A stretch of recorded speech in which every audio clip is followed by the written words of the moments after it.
as mãozinhas sobre a cabeça, por favor, igreja amada. Eu dou uma ordem a todo mal. Eu dou uma ordem a todos os demônios, toda a força maligna, trabalhos de bruxaria, feitiçaria. Vai embora agora. Vai embora da casa, da família, do lar. Sai do corpo familiar. Espírito de inveja, de olho grande, sai de lá agora em nome de Jesus. Nós ordenamos agora, meu Pai, que todo o mal, em nome do Senhor Jesus, tira as mãozinhas e diga saia e sai agora. Põe a mãozinha no coração mais uma vez. Eu profetizo na sua vida a vitória, bênção. Eu profetizo na sua vida o milagre. Seja em nome de Jesus tocado, tocada, liberta, abençoado. Não apenas hoje, mas amanhã e para todo sempre. E quem crê, diga eu creio. Glorifica Jesus com as suas palmas de vitória. Amém. Batendo palma, agora vamos orar. Essa louca me matar. Vamos lá. O desespero me tomar. Mais pressão seja a situação. O controle ainda está na palma de suas mãos. Mais uma vez. Eu tenho um Deus que não vai deixar essa luta me matar. Desespero me tomar. Mais pressão se tiver a situação. Aleluia. O controle ainda está na palma de suas mãos. Adore Ele. Choro de uma noite, mas a alegria ela vem pela manhã. Eu creio. Choro de uma noite, mas a alegria ela vem pela manhã. Eu creio.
na entrada, o querido Mário distribuiu uma canção, e eu queria louvar essa canção com você em nome de Jesus.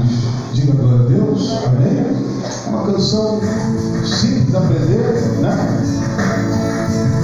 Vamos lá. Vamos ver se a gente aprende.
Ele é maravilhoso.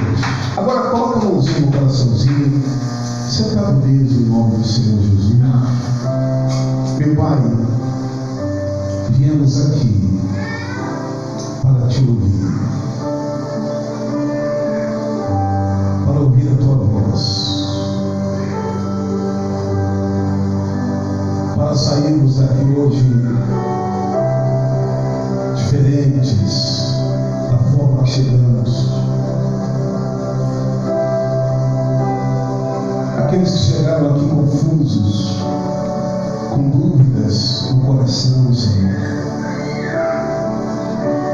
aqueles que chegaram aqui nessa noite sem uma direção para as suas vidas.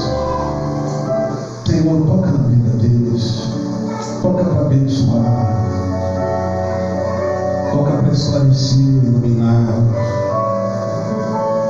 para arrancar a confusão mental, espiritual, e para abençoar a vida de cada um, Senhor. Que a boa obra que o Senhor começou na vida de cada um possa terminar a honra e glória do teu nome. Em nome de Jesus eu te peço, te agradeço. Que assim seja. Diga glória a Deus. Amém? Vamos pegar a nossa Bíblia. Hoje nós vamos falar sobre a boa obra. Vamos abrir Filipenses, capítulo 1. Filipenses,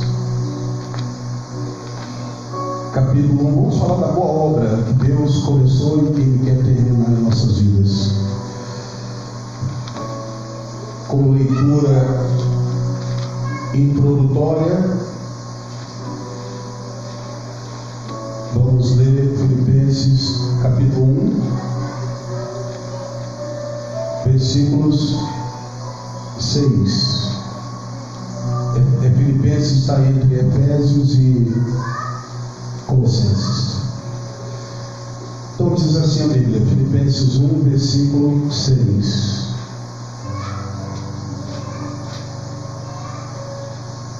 Tendo por certo isto,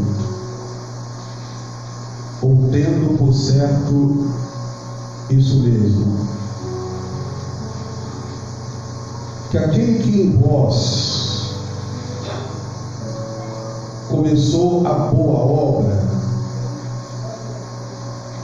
há de aperfeiçoá-la, ou de acabá-la, de terminá-la,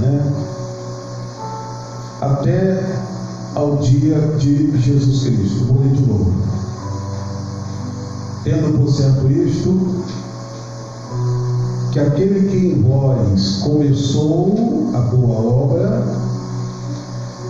a aperfeiçoará até ao dia de Jesus Cristo. Paulo está dizendo que tudo aquilo que Deus começa, Deus termina. Tudo que Deus começa, Deus termina. Só que quando a gente olha a Bíblia com essa perspectiva, você vai perceber que nem sempre o que Deus começou na vida de algumas pessoas, Deus terminou. Nem sempre o que Deus começou na vida de algumas pessoas, Deus terminou. Vamos continuar com a Bíblia. Agora vamos voltar para a primeira carta de Paulo aos Coríntios. Você vai voltar? Primeira aos Coríntios, capítulo 10. Paulo vai dar aqui um exemplo de uma obra que Deus começou, mas que Deus não terminou na vida de alguns. E ele fala assim, 1 Coríntios capítulo 10, versículo 1. Irmãos, eu não quero que ignoreis que nossos pais, e está falando de quem? Está falando dos judeus, daqueles que saíram do Egito. Eles estiveram todos debaixo da nuvem e todos passaram pelo mar. Por que ele está dizendo isso? Porque quando Israel saiu do Egito, Deus mandou uma nuvem durante o dia para protegê-los do sol, e Deus mandou uma coluna de fogo durante a noite para aquecê-lo do frio durante a noite e proteger os animais peçonhentos. Então por isso que ele diz que todos os que saíram do Egito estiveram debaixo da nuvem e também passaram pelo mar. Versículo 2 ele diz: todos os que saíram do Egito foram batizados em Moisés, na nuvem e no mar. Versículo 3: todos comeram de uma mesma comida espiritual, que foi o maná que Deus mandou. Todos beberam, versículo 4, de uma mesma bebida espiritual, porque bebiam da pedra espiritual que os seguia, e essa pedra era Cristo. Mas olhe o que diz o versículo 5. O versículo 5: mas Deus não se agradou da maioria deles. Ou seja, Deus não conseguiu agradar-se de todos. Por isso, foram ou ficaram prostrados no deserto. Ou seja, a obra começou no Egito, Deus tirando-os do Egito. A obra terminaria quando eles entrassem na terra prometida. Deus prometeu começar tirando do Egito e terminar colocando-os na terra prometida. Mas na vida da maioria deles, isso não se cumpriu. Até começou, saíram do Egito, mas na caminhada em direção à bênção, em direção à terra prometida, a grande maioria foi reprovada e morreram no deserto, e Deus não terminou aquilo que Ele começou na vida daquelas pessoas. Quando a gente lê Filipenses 1, versículo 6, a gente lê lá: Deus vai completar o que Ele começou. A gente tem a impressão de que tudo depende de Deus e que nossa responsabilidade nessa caminhada é zero. Só que não é verdade. Em todo milagre existe a parte de Deus, mas existe também a nossa parte. Por que eles foram reprovados? Vamos dar um pulinho lá em Êxodo, segundo livro da Bíblia, capítulo 14, 15, 16 e 17. Nós não vamos ler todos esses capítulos, mas nós vamos só observar algumas coisas que aconteceram lá e verificar se às vezes nós também não incorremos no mesmo erro. Veja o capítulo 14, versículos 15 em diante, não é? O que é que diz aí? Vai dizer que quando eles saem do Egito, quer dizer, Deus começa a obra, e eles encontram o primeiro obstáculo, que era o Mar Vermelho. O que a grande maioria fez? A grande maioria disse para Moisés: Moisés, Deus nos tirou do Egito para que nós morrêssemos aqui no deserto. Não era melhor ter ficado lá? A primeira murmuração deles era em relação ao primeiro problema que surge. Quando eles saem do Egito, chegam diante do Mar Vermelho, eles reclamam diante do primeiro obstáculo. No capítulo 15, Deus vai dar vitórias a eles. Mas no versículo 23 do capítulo 15, o que diz? Quando chegaram a Mara era um rio, era uma lagoa, tinha esse nome porque significava marca. A palavra Mara significa marca. Quando chegaram a Mara, não puderam beber das águas de Mara, porque eram amargas. Versículo 24. E o povo murmurou contra Moisés, dizendo: o que havemos de beber? Ou seja, eles acabaram de experimentar um milagre extraordinário, que foi ver Deus abrir o Mar Vermelho, mas eles esqueciam rápido daquilo que Deus fazia, e agora eles abrem a boca para murmurar da água. Aí Moisés pega um galho de árvore, joga lá, e a água é restaurada e eles bebem. No capítulo 16, versículo 1 diz: e partindo de Elim, toda a congregação dos filhos de Israel veio ao deserto de Sim, que está em Elim, em Sinai. Aí dá data, no versículo 2: toda a congregação dos filhos de Israel murmurou contra Moisés, contra Arão no deserto, e disseram no versículo 3: quem dera tivéssemos morrido por mão do Senhor na terra do Egito, quando estávamos sentados junto às panelas de carne, quando comíamos pão até fartar, porque nos tendes trazido a este deserto para matar-nos de fome a toda esta multidão. Então eles reclamam por causa do mar, reclamam por causa da água, agora reclamam por causa da fome. Quer dizer, a boa obra que Deus começou a fazer na vida deles, tirando-os do Egito, poderia ter sido completada se eles reclamassem menos.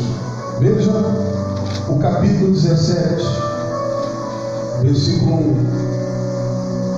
Depois toda a congregação dos filhos de Israel partiu do deserto de Sim. Aí vai dizer que eles acamparam no versículo 2. Então contendeu o povo com Moisés e disse: dá-nos água para beber. E Moisés disse: por que vocês estão contendendo, brigando comigo? Por que vocês tentam a Deus? Tendo, pois, ali o povo sede de água, o povo murmurou contra Moisés: porque nos fizeste subir do Egito para matar-nos de sede, a nós e aos nossos filhos e ao nosso gado. Percebe que eles vão caminhando com Deus, mas vão caminhando reclamando. Reclama do obstáculo, reclama da água, reclama do pão, reclama de novo da água. Capítulo 18. Aqui eles vão se rebelar contra Moisés, não vão aceitar a autoridade de Moisés. Quando voltamos lá para a primeira carta de Paulo aos Coríntios, vamos voltar para lá. A gente então, quando lê, a gente entende que a boa obra que começou na vida daquele povo não terminou, ou não foi terminada, por quê? Porque olha o que diz o versículo 1 do capítulo 10 de 1 Coríntios.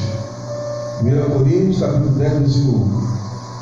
Paulo diz: eu não quero que vocês ignorem, ou seja, façam pouco caso do que aconteceu lá com aquele povo que saiu do Egito em direção à bênção.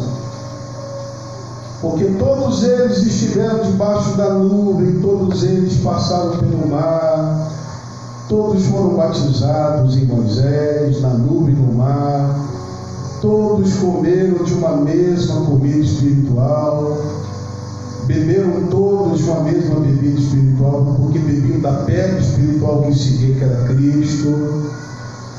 De novo, versículo 5. Mas Deus não se agradou da maioria deles, por isso que eles ficaram prostrados no deserto. Ou seja, a boa obra que começou no Egito não conseguiu ser terminada. Aí ele diz no versículo 6, 1 Coríntios 10: estas coisas que a gente acabou de ler lá em Êxodo 14, 15, 16, 17, 18, essas coisas foram escritas, foram feitas figuras, para que nós que vivemos na nova aliança não cobicemos as coisas mais como eles cobiçaram. Nós que vivemos hoje na nova aliança, debaixo da graça de Jesus, não devemos nos fazer idólatras como alguns deles. Conforme está escrito, o povo se assentou para comer e beber e levantou-se para folgar. Versículo 8: e não forniquemos como alguns deles fornicaram e caíram num dia 23.000. Não tentemos a Cristo, a Deus, como alguns deles tentaram e pereceram por causa das serpentes. Não murmureis, como também alguns deles murmuraram e pereceram pelo caminho, pelo destruidor. Ora, todas essas coisas que nós acabamos de ler e ouvir lhe sobrevieram, versículo 11, como figuras. E tudo isso foi registrado por escrito para aviso nosso, para que a gente abra o olho para quem são chegados os fins dos séculos. Versículo 12 ele diz: aquele, pois, que pensa estar em pé, cuide para que não caia. Olhe para que não caia. Versículo 13 para encerrar: não veio sobre vocês provação, tentação que não fosse humana, mas Deus é fiel, que não vos deixará tentar acima do que podeis. Antes, com a tentação, com a provação, também vos dará o escape para que a possais suportar. Deus começou uma boa obra na minha vida, na sua vida, quando nos tirou do Egito, que era o mundo. Só que nós estamos caminhando como eles, estamos caminhando para a terra prometida. Qual é a nossa terra prometida, ou aonde é a nossa terra prometida? A nossa terra prometida é lá no céu. E o que é que nós temos que fazer aqui, enquanto caminhamos para lá? Temos que vigiar. Temos que entender que às vezes Deus coloca no teu caminho um obstáculo para mostrar a você que quem está no controle não é você, não é eu. Quem está no controle é Ele. Às vezes Ele permite certas coisas sair do seu controle, da sua alçada, para você se sentir impotente. E quando você se sente impotente diante de certas coisas que acontecem, é aí que você vai buscar Ele. E aí você dobra os joelhos. Você vai exatamente para o lugar que Ele quer que você esteja, nos pés dEle. Quantas vezes eu fiz planos, projetos, tracei metas, escrevi sonhos que fugiram do meu controle. Por quê? Porque Deus queria mostrar para mim que Ele é quem está no controle de todas as coisas e que eu tenho que depender dele. Por mais inteligente, por mais estratégico que seja o plano, esse plano depende dele para se tornar realidade. Diga glória a Deus, Senhor. Amém? Deus permitiu aquele mar com o propósito de mostrar que eles dependiam dele. Deus permitiu a sede, Deus permitiu a fome, para provar o que estava no coração deles. Mas eles tiveram uma memória muito Alzheimer, né? Para falar de uma outra forma. Eles não lembravam do que Deus havia feito naquela caminhada. Às vezes você também não lembra. Às vezes você não entende que Deus está presente na sua vida através das pequenas coisas que acontecem todo dia, pequenos livramentos, uma chavinha pequenininha que Ele te dá para abrir uma porta maior. Deus é com você, Ele cuida de você. A boa obra que Ele começou na sua vida, Ele quer terminar. Diga glória a Deus. Mas para Ele terminar, não murmure, não reclame, agradeça a Deus. Quando estiver diante de uma luta, de um problema, agradeça e obrigado. Que o Senhor possa me ensinar através disso aqui. O que o Senhor quer me ensinar através dessa situação? Eu estou aberto a aprender. E é assim que você vai crescendo na fé, crescendo na fé, crescendo na fé. E um dia você vai estar diante do Senhor, que te espera lá na glória, em nome de Jesus. Diga glória a Deus, Senhor. Amém? Glorifica aí um pouquinho mais de Deus. Diga glória a Deus. Olha, nós vamos